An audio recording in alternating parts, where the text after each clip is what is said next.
In this video, I'm going to walk you through how to use Affirm at a Walmart in store step by step. It's a really simple process, so just follow along.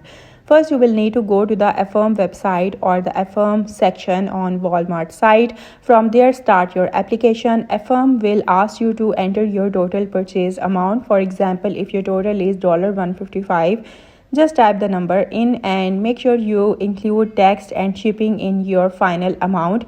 And don't worry if you end up not using the full amount. Affirm will automatically refund the remaining balance. Once you confirm your purchase amount, Affirm will generate a unique QR code for you. This QR code is what you will use to pay in store. When you are at Walmart, simply go to the checkout corner and show the cashier your QR code. They will scan it and that's it. Your purchase will be proceed through Affirm, and that's how you use Affirm at Walmart in stores. If this helped you out, make sure to leave a like and subscribe.